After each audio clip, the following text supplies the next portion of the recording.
सो जो इंडिया में मेन और पॉपुलर ऑप्शंस है वो है stocks, mutual fund, fix deposit, public provident fund, NPS, gold and real estate. ये जो है मेन ऑप्शंस जहाँ पे आप इन्वेस्ट करके अच्छा पैसा कमा सकते हैं। स्टॉक्स का रिटर्न इन्फ्लेशन बीटिंग होता है अगर आपने अच्छे स्टॉक्स पे लॉन्ग टर्म के लिए इन्वेस्ट किया। गोल्ड के अगर आप लॉन्ग टर्म के रिटर्न्स निकाले तो ऑन एन एवरेज 9.5% रिटर्न निकलता है। पब्लिक प्रोविडेंट फंड है जिसमें आपको गारंटेड आज के इंटरेस्ट रेट 7.1% है, जिसमें आपको गारंटेड इंटरेस्ट मिलता है और टैक्स फ्री।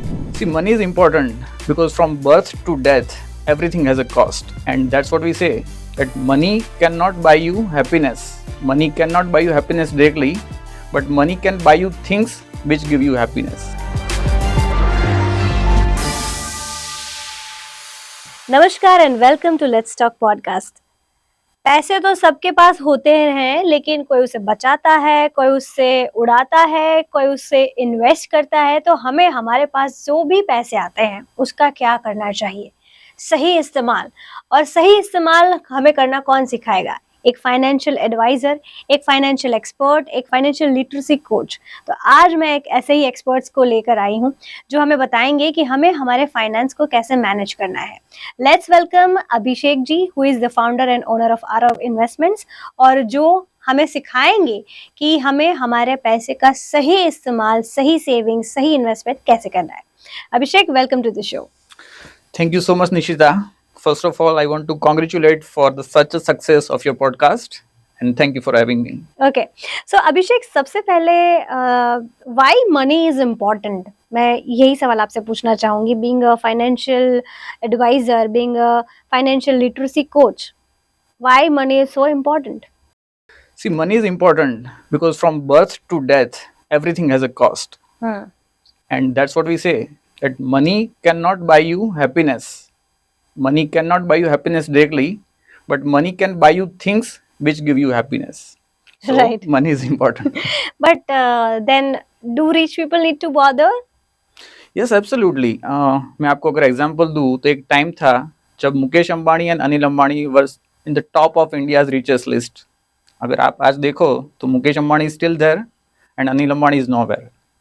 सेम एग्जांपल अगर आप मैं दूँ तो सुब्रतो रॉय अप्सरा, he was also a top richest man of India at one time, but currently he is nowhere. So how you manage money, that is very important. Right, मतलब सही इस्तेमाल, सही इन्वेस्टमेंट, सही सेविंग्स बहुत ज़रूरी होता है। तो अभिषेक, आप हमें बताएं कि ये जो पूरा मनी का चक्कर है, इन सब के साथ दिमाग की शांति भी तो ज़रूरी है। मन की शांति इज़न्ट इम्पोर्टेंट? बहुत ज़रूरी है, but I will tell you a good quick story कि एक बहुत ही विद्वान इंसान थे अहमदाबाद में, let's call him mister Shah. उसके पास 10 करोड़ का बैंक बैलेंस था, गाड़ी थी, बंगला थी, सब कुछ था, पर उसको हमेशा लगता था कि मेरे पास शांति नहीं है। तो वो जाते एक मुनि जी के पास, बोलते कि मुनि जी मेरे पास सब कुछ है, मुझे बस मन की शांति दे दो। तो मुनि जी बोलते आ जाओ हमारे आश्रम में। चाहते थोड़े दिन सब करते ध्यान व्यान, पर फिर भी लगता है यार मन की शांति मिली नहीं। तो फिर दूसरे संत के पास जाते हैं, वहाँ पे भी सेम थोड़े दिन स्पेंड करते हैं, पर फिर भी लगता है यार मन की शांति नहीं मिलती है। फिर उसे एक जेंटलमैन मिलता है, बोलते हिमालय में ये आप संत के पास जाओ, वहाँ पे आपको पक्का शांति मिल जाएगी। तो वो हिमालय भी जाता है, जाके वो संत के पैरों में गिर जाता है, देखो ये मेरा 10 करोड़ का बैग है, मैं आपके पास रख देता हूँ, आप कुछ भी कीजिए, मुझे मन की शांति दे दीजिए। तो संत बोलते ठीक है आ जाओ। पहला दिन पूरा दिन ध्यान, अच्छा दूसरा दिन पूरा दिन ध्यान, तीसरा दिन। जैसे ही दिन खत्म होता है ध्यान करके मिस्टर शाह आंखें खोलते हैं तो वहाँ पे मुनि भी नहीं है और पैसे की बैग भी गायब है। अब मिस्टर शाह डिप्रेस, टेंशन में आ गए, रोने लगे, पूरा जगह देख लिया, इधर कहीं पे मिल ही नहीं रहे संत जी। पूरी रात ऐसे ही टेंशन में गई। अगले दिन जब जागे तो वहाँ पे देखा तो मुनि आ गए थे और पैसों की बैग भी पड़ी थी। तुरंत बोल पड़े मिल गई। संत ने बोला क्या? तो क्या अब शांति मिल गई। तो वो जब हमारे पास ज़्यादा पैसे होते तो हमें उसकी इतनी वैल्यू नहीं होती है, पर जब आपके पास नहीं होते तब आपको रियलाइज होता है कि पैसे की क्या अहमियत है। Right, but I'm sure you must have come across some people who are really bad with money management. Absolutely, हमारे पास कोई क्लाइंट्स ऐसे आते हैं कि जिसकी जिसके पास जो गुड टाइम में अच्छा अर्न कर रहे होते हैं पर फिर बैड टाइम आते हैं और दे आर इन ट्रबल। मैं अगर आपको एक एग्जांपल दूं तो थोड़े टाइम पहले मुझे एक दिन अचानक फेसबुक पे एक मैसेज आया, एक लेडी का था, उसने बोला कि hey Abhishek, can we speak over a call tomorrow. तो मैंने बोला हाँ ठीक है। नेक्स्ट दिन हमने कॉल किया and she started narrating a story कि I am from Pune, I am IT professional earning over 1 lakh rupees, I have a small child of 3 months old girl baby. और मेरे पति थे वो स्टॉक मार्केट में थे, ट्रेडिंग करते थे, पहले स्टार्टिंग की ईयर्स में अच्छा कमाए, पर फिर एक ऐसा टाइम आया जब उसने अपना पूरा अमाउंट लॉस कर दिया वहाँ पे। Not only that, he borrowed 30 lakh rupees from his wife और उसका भी लॉस हो गया। So now they had home loan, car loan, mortgage loan, और ये यंग चाइल्ड थी, 3 महीने की बच्ची। तो imagine the situation of a family that goes through such difficult time. तो ज़रूरी है कि आपके पास जो पैसा आ रहा है उसको आप अच्छे से सेव करो, बट अच्छे से इन्वेस्ट करो। ज़्यादा रिस्क आपको लेने की ज़रूरत नहीं है, वो आपकी लाइफ में बहुत डैमेज कर सकता है। Right. So basically, here you are referring to wealth management, right? Absolutely. So how does wealth management affect? Like, why is it important? It's important, पर पहले वेल्थ क्रिएशन क्यों ज़रूरी है उसका मैं आपको अगर एग्जांपल दूं, मैं आपको सिर्फ पूछूं कि आज से 5 साल पहले आपका खर्चा कम था या ज़्यादा था? आज से कम था। और मैं अगर आपको पूछूं कि अगले 5 सालों में आपका खर्चा बढ़ने वाला है या कम होने वाला है? Naturally बढ़ने वाला है। तो उसे हम बोलते हैं इन्फ्लेशन। इन्फ्लेशन यानी कि जो भी एवरीडे चीज़ रूटीन की है, गुड्स या सर्विसेज, उसके प्राइस में इवेंचुअल राइज होता है, राइट। सेकेंड चीज़ है कि हमारी जो लाइफस्टाइल है वो चेंज बहुत हो चुकी है। आज से पहले, जैसे कि मैं खुद मेरा एग्जांपल दूं, तो मेरे पूरी ज़िंदगी भर की मास्टर डिग्री तक की पढ़ाई का खर्चा 1 लाख भी नहीं था, और आज मेरे बच्चे की सीनियर केजी की फीस 1 लाख है पर ईयर। तो ये इतना ज़्यादा डिफरेंस आ चुका है। थर्ड चीज़ है कि टैक्सेशन, हम जो टैक्स भर रहे हैं वो भी एक टाइप का एक्सपेंस ही है, वो भी हमारे पॉकेट से जा ही रहा है।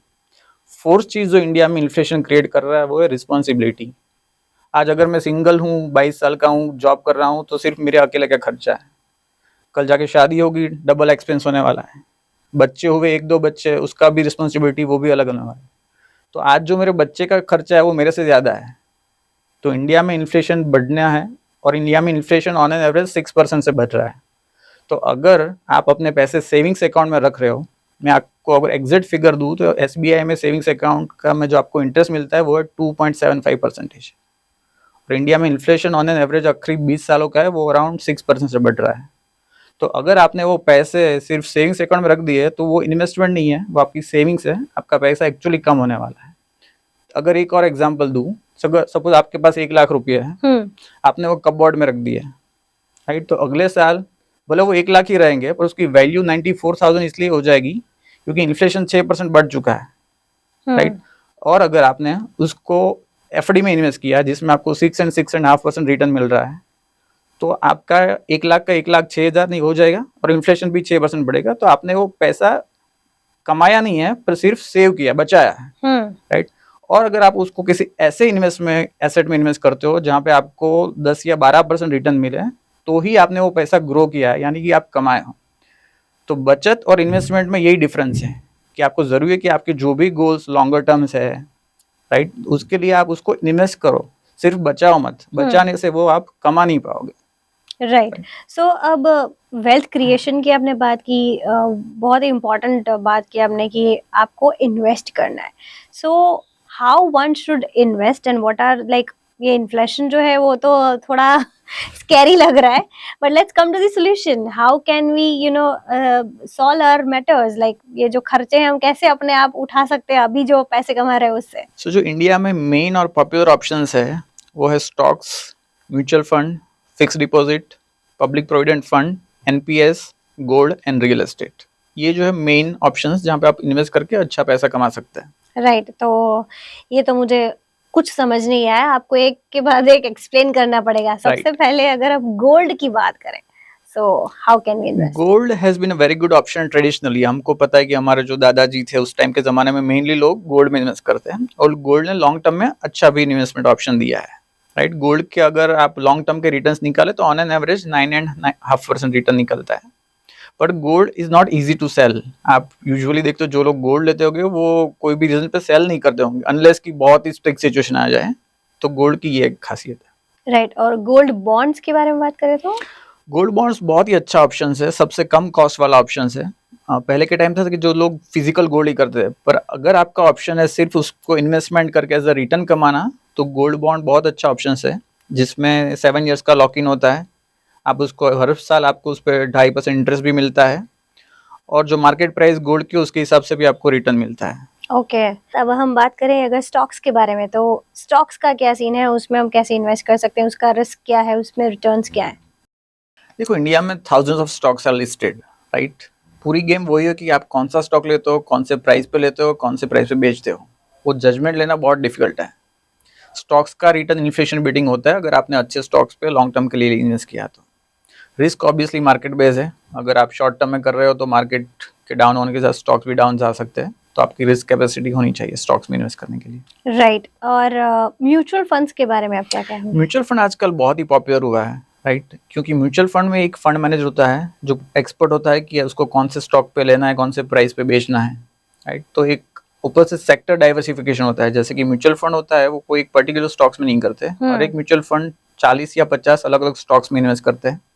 ऊपर से सेक्टर डाइवर्सिफिकेशन भी वहाँ पे होता है। फॉर एग्जांपल, एक म्यूचुअल फंड की स्कीम है, वो रियल एस्टेट सेक्टर में भी करती होगी, इंश्योरेंस में भी करती होगी, मैन्युफैक्चरिंग में भी करती होगी, बैंकिंग में भी करती होगी, आईटी, फार्मा, सब सेक्टर में डाइवर्सिफाई होता है, तो आपका रिस्क कम हो जाता है और एक प्रोफेशनल मैनेजमेंट भी वहाँ पे संभालते हैं। इसलिए म्यूचुअल फंड आजकल बहुत ही पॉपुलर हो चुका है। और जो SIP बोलते हैं वो? अच्छा, वेरी गुड क्वेश्चन। अब म्यूचुअल फंड में आप दो तरीके से इन्वेस्ट कर सकते हो। एक है कि आप एवरी मंथ डिसाइड करो कि मुझे हर महीने की ये तारीख को इतनी अमाउंट इन्वेस्ट करनी है, तो उसको बोलते हैं सिस्टमेटिक इन्वेस्टमेंट प्लान, जिसमें से हर महीने की फिक्स तारीख को एक सेम अमाउंट वहाँ पे इन्वेस्ट हो जाएगी जो भी प्राइस चल रहा है।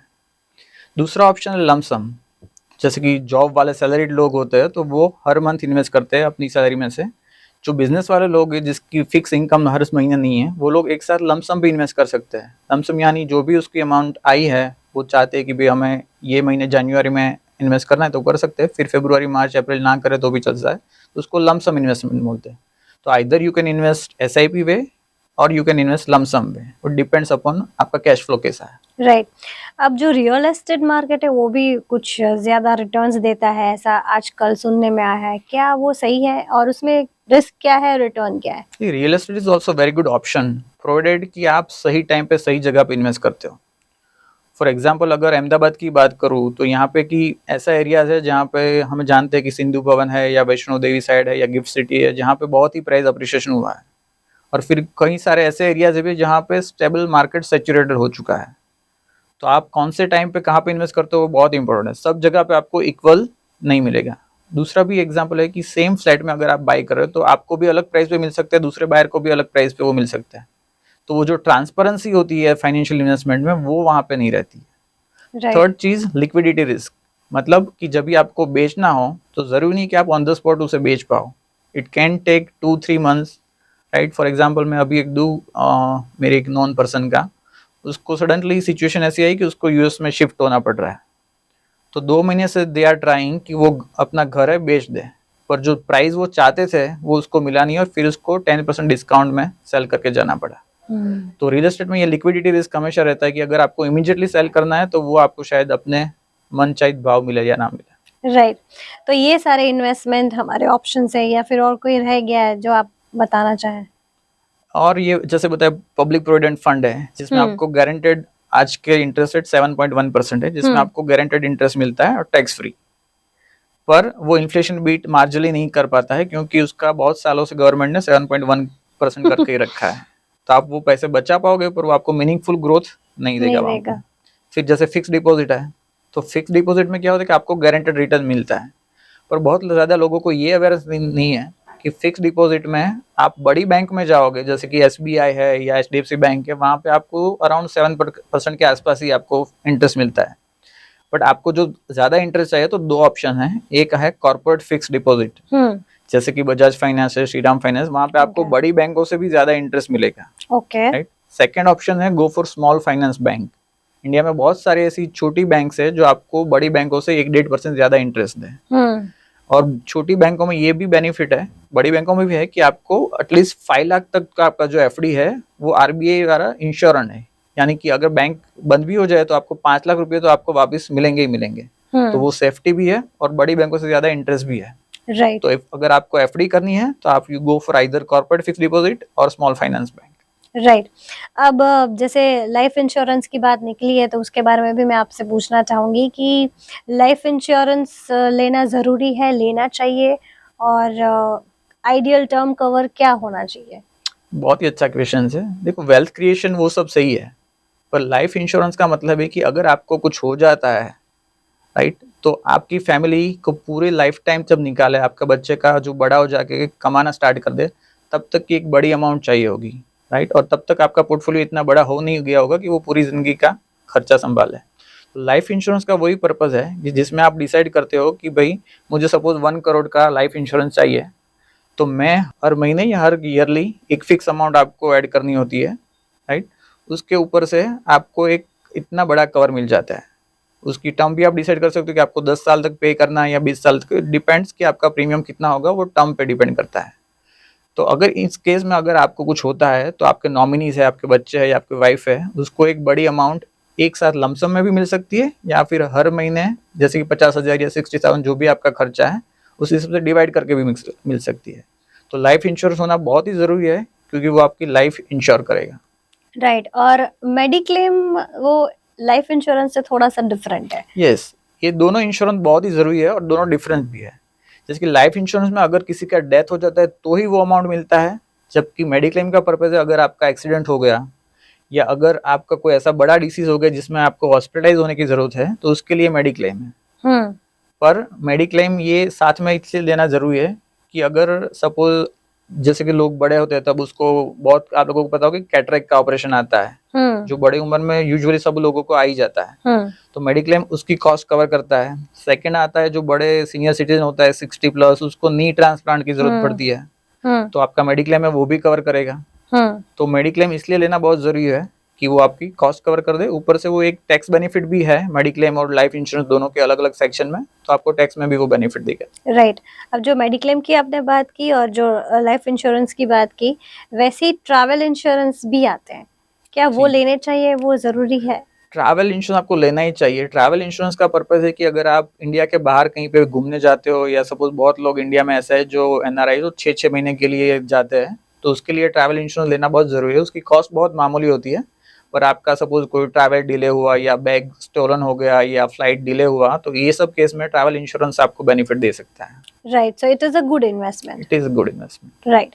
और अब बात करते हैं इमरजेंसीज की। जैसे कभी लिक्विडिटी हमें बनानी हो या फिर इमरजेंसी एक्सपेंस आता तो उसको हम कैसे मैनेज करें? इन्वेस्टमेंट का सबसे पहला थंब रूल वही है कि आपका सबसे पहला आपको अपना इमरजेंसी एक्सपेंस क्रिएट करना है। यानी कि आइडियल थंब रूल वो है कि आपको at least 3 to 6 months of your expense should be in the emergency expense. अगर कुछ भी रीज़न आ गया और आपको सबसे पहले वो पैसे निकालने की ज़रूरत पड़ी, तो आपको वो अपना इन्वेस्टमेंट या ऐसा कुछ तोड़ना ना पड़े और जो इमरजेंसी एक्सपेंस है उससे निकाल पाओ। स्टैंडर्ड ऑप्शन इंडिया में ये है कि either you put this money in the high yield savings account, या फिर म्यूचुअल फंड में आते हैं लिक्विड फंड, जिसमें आपको सेविंग्स अकाउंट थोड़ा ज़्यादा इंटरेस्ट मिलेगा, पर उसमें भी आप अपना लिक्विड अमाउंट रख सकते हो इमरजेंसी के लिए। Right, so any time you can take any that time you money. Can withdraw, yes. Okay. अब दूसरी बात करते हैं, जैसे बहुत सारे लोग जो हैं वो अलग अलग चीज़ें में इन्वेस्ट करते हैं, बहुत सारी जगहों पे उन्होंने इन्वेस्ट कर दिया है, और ऐसी चीज़ों में लोन लेके भी इन्वेस्ट करते हैं, तो इज दैट गुड और नॉट? Very good question. See, thumb rule ये है कि आपको अपने घर के लिए जो अपना खुद का आशियाना है उसके लिए चाहिए तो आप एक अच्छी बड़ी अमाउंट ले सकते हो और लोन लेके भी इन्वेस्ट कर सकते हो। पर एडिशनल इन्वेस्टमेंट की आप सोच रहे हो तो डोंट गो फॉर लोन्स, क्योंकि लोन्स में अगर आप, मैं सिंपल एग्जांपल 8% का भी दूं, अभी तो इंटरेस्ट रेट 8.5 and 9% चल रहा है, पर अगर आपने 50 लाख की लोन ली 25 सालों के लिए, तो जो 25 साल तक आप पे करोगे पैसे, वो 50 लाख के ऊपर एडिशनल 50 लाख से भी ज़्यादा वो एज ए इंटरेस्ट ही चले जाने वाला है, राइट। तो जो आपका एक्सपेंस होने वाला है, घर की वैल्यू नो डाउट तब तक थोड़ी बढ़ जाएगी, पर जो आप एज ए इंटरेस्ट पे करोगे बैंक को, वो ऑलमोस्ट 50 लाख से भी ज़्यादा होने वाला है। तो आपकी एक तो आप बहुत साल तक बन जाओगे, 20-25 साल तक, और बहुत ज़्यादा आउटफ्लो आपका कैश का उस पर होने वाला है। तो लोन लेके इन्वेस्ट करना it's not that financially sound. पर सपोज आपका पोर्टफोलियो 3-4 करोड़ का है और आपको एक एडिशनल 80 लाख या 1 CR का एक property as a investment cash में लेना है, तो it's very good option as a diversification. अब लोन की बात निकली तो आजकल तो लोग वैकेशन के लिए भी लोन लेके जाते हैं and there are people who buy phones on EMI, there are people who buy cars on EMI. ये जरूरी नहीं है, जरूरत नहीं है, but they want to live in this luxury. How apt is that?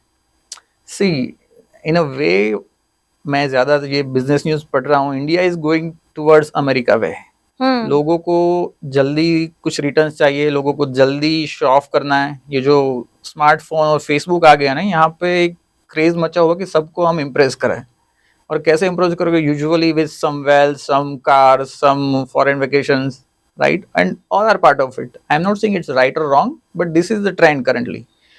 तो लोग हैं आजकल, मैंने बहुत लोगों को देखा है जो लोन्स लेकर एसयूवीज लेते हैं, लोन्स लेकर इवन इन्वेस्ट भी करते हैं। Because recent trend is that कि ज्यादा रिटर्न मिला है तो सबको लगता है कि हम पर्सनल लोन्स भी लेते हैं, उसको इन्वेस्ट करके कमाई लेंगे ज्यादा। तो it's a scary trend. I hope कि पीपल अंडरस्टैंड, लोग अच्छे फाइनेंशियल एडवाइजर्स मिले कुछ भी ऐसा लेने से पहले, तो जो जो मिस्टेक्स करने वाले उससे बच सकते हैं। तो मेरी वही सब लोगों को सलाह होगी कि बच्चे ये सब करने से लोन ना ले। Protect your capital. जरूरी है वहां पे ले, जैसे कि मैंने बोला होम लोन जरूरी है आपका पहले घर के लिए, you want like to remain in the rented house forever. But apart from that, शौक फन के लिए लोन लेके आप जो कर रहे हो, इट्स रूइनिंग योर मैनेजमेंट। या ओके, थंब रूल क्या होना चाहिए when it comes to your money management? Like अगर किसी की सैलरी 50,000 रुपीज़ है, 1 लाख रुपीज़ है पर मंथ, दोनों कमा के 50,000 चलो बना लेते हैं महीने में, तो कहाँ कब इन्वेस्ट करना चाहिए, कितना इन्वेस्ट करना चाहिए, क्या होना चाहिए? So very good question. Budgeting is very important. अब बहुत लोग इंडिया में है जो कमाते अच्छा खासा है, ओके भी है, पर वो बजटिंग कभी नहीं करते।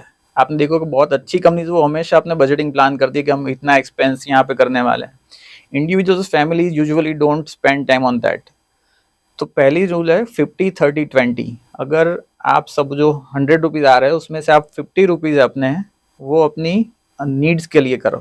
नीड्स यानी कि क्या है कि आपका फ्यूल का एक्सपेंस है, लाइट बिल है, गैस बिल है, जो भी ज़रूरी चीज़ है जो आपको करनी है उसके लिए 50% अलोकेट करो। 30% इज़ फॉर योर वांट्स, यानी कि आपको बाहर खाना पसंद है, मूवी जाना पसंद है, OTT पे स्पेंड करना पसंद है, गैजेट्स चाहिए, राइट, सुपर फास्ट वाईफाई चाहिए, वो सब चीज़ के लिए आप 30% बचाओ। But at least 20% save and invest for your future.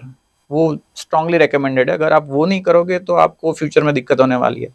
अगर आप, कई लोग ऐसे भी है जो 20% से भी ज़्यादा 30%, 50% तक सेव और इन्वेस्ट करते हैं, they will have very bright future, क्योंकि वो लोग अग्रेसिवली इन्वेस्ट और सेव कर रहे हैं। तो ये एलोकेशन बहुत इंपॉर्टेंट है। राइट। तो क्या जैसे कोई 35 इयर्स का बंदा या बंदी है और वो ये 50-30-20 रूल कर रहा है, तो और बहुत सालों से कमा भी रहा है, तो क्या वो 45 तक रिटायर हो पाएगा? से it depends upon how much cash flow they invest initially. For example कोई 50,000 अर्न कर रहा है तो उसको 25,000 अपने नीड्स के लिए कर सकता है, 15,000 अपने वांट्स के लिए, शौक के लिए कर सकता है। पर एटलीस्ट बाकी के जो 10,000 है वो उसको फ्यूचर के लिए बचा नहीं चाहिए, राइट। और सबसे इम्पोर्टेंट है consistency. Consistency in terms of कि वो अमाउंट तो आप कंटिन्यू करें, पर जैसे ही आपकी सैलरी एवरी ईयर थोड़ी इंक्रीज होती है, बढ़ती है, उसको भी एडिशनल परसेंटेज करके आप इन्वेस्ट करते जाए। क्योंकि जो बिगर चैलेंज आने वाली इंडिया में, जैसे मैं देख रहा हूँ, किसी के पास पेंशन वाली जॉब आजकल बची नहीं है, राइट। हम जो भी अपने वर्किंग टाइम में जो कमाएंगे, जो इन्वेस्ट करेंगे, वही आपको 58 ईयर्स के बाद में ज़रूरत पड़ने वाली है। अगर आज मैं आपको बोलूँ कि 2 महीने आपकी सैलरी नहीं आएगी तो आपको कितनी दिक्कत हो जाएगी आपके एक्सपेंस मैनेज करने में। तो जस्ट इमेजिन 58 ईयर्स पे आप, you will be out of your job, 78 years तक जी गए, तो वो 20 सालों का जो लंबा मैनेज आपको करना है उस टाइम में, जो आप रिस्पेक्टफुल लाइफ जी पाओ उस टाइम पे, किसी के पास हाथ ना फैलाना पड़े, तो उसके लिए अभी से प्लान नहीं करोगे तो it will be a big challenge for everyone. तो do manage smartly and wisely when you are earning. Right. अब जैसे पेंशन की बात निकली है, तो जो पेंशन के ऊपर जी रहे हैं फिलहाल, क्या वो भी इन्वेस्ट कर सकते हैं? डेफिनेटली। जो पेंशनर है, अभी तक क्या ट्रेंड था कि लोग यूजुअली देखते थे कि सिर्फ FD ही एक ऑप्शन है। आजकल म्यूचुअल फंड में जो फंड्स आ गए हैं वो जरूरी नहीं पूरे रिस्की वाले जो स्टॉक्स में ही करते हैं। म्यूचुअल फंड में भी डेट वाले ऑप्शन है। डेट यानी कि जो FD टाइप के फंड्स होते हैं, दूसरा हाइब्रिड फंड्स भी है जिसमें आपको 50% इक्विटी में जाते हैं, 50% फिक्स इनकम में जाते हैं। इवन ऐसे भी फंड्स है जो 25% इक्विटी में जाते हैं, 75% डेट में जाते हैं। तो अगर सीनियर सिटीजन चाहे कि उसको थोड़ी सी ज़्यादा रिस्क कैपेसिटी है तो वो ऐसे म्यूचुअल फंड में भी इन्वेस्ट कर सकते हैं। और उसमें जो SWP करके ऑप्शन आते हैं वो बहुत ही आजकल पॉपुलर है, कि जैसे कि लोग रिटायर होते हैं, उसके पास एक टाइम पे बहुत बड़ी अमाउंट आती है, उसको ऐसे फंड में, हाइब्रिड फंड में इन्वेस्ट करके वो SWP यानी कि सिस्टमेटिक विड्रॉल प्लान क्रिएट कर सकते हैं, जिसमें हर मंथ वो सेट करते हैं कि हमको हर महीने की पहली तारीख को एक फिक्स अमाउंट अपने कॉर्पस में से उठानी है, that will come as a pension and the remaining amount will grow as per the market rate. So Okay. it's very good option for pensioner as well. Right. अब मैं आपसे ये भी पूछना चाहूंगी कि इंडिया में जो इन्वेस्टमेंट हो रही है या फिर जो मार्केट जिस हिसाब से चल रहा है, देखा जाए ग्लोबली तो वो इंडिया का मार्केट बहुत अच्छा है, रिटर्न अच्छे देता है। ऐसा दूसरा कोई ग्लोबली मार्केट है जो अच्छा इन्वेस्ट लाइक हम उसमें इन्वेस्ट कर सके? Definitely. See, India is in a very sweet spot right now. पर एक दूसरा कंट्री है जो कंटिन्यूसली ग्रो कर रहा है जो अपनी इकोनॉमी, वो है यूएस है। अब that's what we suggest to our clients as well, कि आपका पोर्टफोलियो में एटलीस्ट 10% या 10 to 15% allocation towards US, it's very important. क्योंकि अगर आप देखो, आप एप्पल का फोन यूज कर सकते हो, कर रहे हो, राइट? माइक्रोसॉफ्ट भी आप यूज कर रहे हो, ट्विटर भी यूज कर रहे हो, फेसबुक भी यूज कर रहे हो, इंस्टाग्राम यूज कर रहे हो, टेस्ला जैसी अच्छी कंपनी है यूएस में। तो they are the giant MNCs of the world. Google देख लो, सब यूज करते हैं। ऐसी ज़्यादा कंपनी इंडिया की या किसी भी और कंट्री के पास नहीं है। तो वहाँ पे आपका थोड़ा एक्सपोजर होना वो बहुत ही ज़रूरी है। तो इससे डाइवर्सिफिकेशन भी होगा और आपका रिटर्न्स भी अच्छा निकल जाएगा। राइट। और where do you see India's growth in coming days? So far it's very solid. IMF है जो इंटरनेशनल मॉनिटरी फंड, वो कहता है कि इंडिया का अगले कई सालों तक ग्रोथ 6% होने वाला है। और ऐसे कंट्रीज पूरे वर्ल्ड में कहीं पे ज़्यादा नहीं है कि जो 6% प्लस ग्रोथ आपको कंटिन्यूसली GDP ग्रोथ दे। तो इंडिया का ग्रोथ 6% है, प्लस इंडिया में इन्फ्लेशन भी अराउंड 6% है। तो इंडिया का ऑन एन जनरल ग्रोथ वो 6 + 6 12% रहने वाला है। तो इट्स वेरी इंपॉर्टेंट कि आपका ग्रोथ जो इंडिविजुअल है उसका पोर्टफोलियो का ग्रोथ भी अराउंड 12% एज ए इंडिया की तरह भी ग्रोथ हुआ है। तो invest in such assets where you can also grow your money by 12% on an average. तो अब हमने बहुत सारी वेल्थ क्रिएशन के बारे में भी बात की और बहुत सारे इन्वेस्टमेंट्स के बारे में भी बात की, लेकिन मैं आपसे ये पूछना चाहूँगी कि आजकल जो पेरेंट्स हैं उनको चिंता रहती है अपने बच्चों की कि फ्यूचर में क्या होगा, और उनके एक्सपेंसेस भी बढ़ते हैं, स्कूल के एक्सपेंसेस हैं, ट्यूशन फीस है, ये है वो है, इनकी को करिकुलर एक्टिविटीज़ एंड एवरीथिंग। तो बच्चों के लिए क्या सही इन्वेस्टमेंट होगा पेरेंट्स के लिए? बहुत ज़रूरी है। और मैं आपको रियल एग्जांपल दूँ, मैंने आपको बताया 6% इन्फ्लेशन, पर जो एजुकेशन में इन्फ्लेशन हो है वो it's going for 7 and 8%, right? मैंने बहुत इवन अहमदाबाद में ही सुना है कि कॉलेजेस ने एक साथ 20-25% प्राइस बढ़ा दिया है। तो इट्स वेरी इंपॉर्टेंट कि आप अर्ली एज से भी स्टार्ट करो। और सेकंड ऑप्शन है जैसे कि SIP बहुत पॉपुलर है, आप बच्चों के नाम पे भी SIP स्टार्ट कर सकते हो। सिर्फ आपको बच्चों का बैंक अकाउंट चाहिए जो अपने गार्डियन के साथ खुला हुआ हो, आप उसके नाम से भी SIP स्टार्ट कर सकते हो। और टैक्सेशन वाइज भी बहुत बेनिफिट है, क्योंकि जब आप 18 ईयर्स पे, जब जो आपका बच्चा कॉलेज में आएगा, तब आप अमाउंट विड्रॉ करोगे उसके एजुकेशन के लिए, तो बच्चों का वो टैक्स स्लैब में कोई होगा नहीं, 18 ईयर्स पे उसकी कोई कमाई होती नहीं है, तो टैक्सेबल वाइज भी आपको बहुत बेनिफिट मिलेगा। तो इट्स वेरी Right. इंपॉर्टेंट कि आप बच्चों के नाम पे ही इन्वेस्ट करो, ताकि पता चले कि वो आप पैसे विड्रॉ नहीं करोगे कोई ज़रूरत पड़ी, और बच्चों को आप एक्सपेंस मीट कर पाओगे जब वो हायर एजुकेशन के लिए वहाँ पे पहुंचेगा। तो इसके लिए मिनिमम अमाउंट क्या रहता है? इट डिपेंड्स अपॉन आपको कितनी एक्सपेक्टेशन। अगर आपको आपके बच्चे को फॉरेन भेजना है, राइट, हायर एजुकेशन के लिए, तो ऑब्वियसली बड़ी अमाउंट आपको इन्वेस्ट करनी होगी। आपको अगर अहमदाबाद में ही रखना है और कॉस्ट आपकी मिनिमल है तो कम इससे भी कर सकते हो, बट डिपेंड्स कि आपका गोल अमाउंट क्या है उस टाइम पे। Right. And when we talk about women literacy, financial literacy, तो महिलाएं जो है वो कमाती बहुत है, सेव भी बहुत करती हैं और बहुत कुछ करती है, इंडिपेंडेंट हो गई हैं, लेकिन फिर भी कहीं ना कहीं they need somebody for their financial independence. Like उनकी फाइनेंशियल इंडिपेंडेंस ऐसे नहीं है, उनको जहाँ पे जितना खर्चा करना है वो कर लेती है, वो इंडिपेंडेंस है उनके पास, लेकिन कहाँ पे इन्वेस्ट करना है वो खुद से डिसीजंस नहीं लेती हैं। तो ऐसी महिलाओं के लिए आप क्या कहना चाहोगे? See women's have been very good savers traditionally, right? हमको पता है कि वो अपनी एक अमाउंट बचा के रखेगी, स्पेंड भी करते हैं नो डाउट आजकल की लड़कियां, एज वी नो।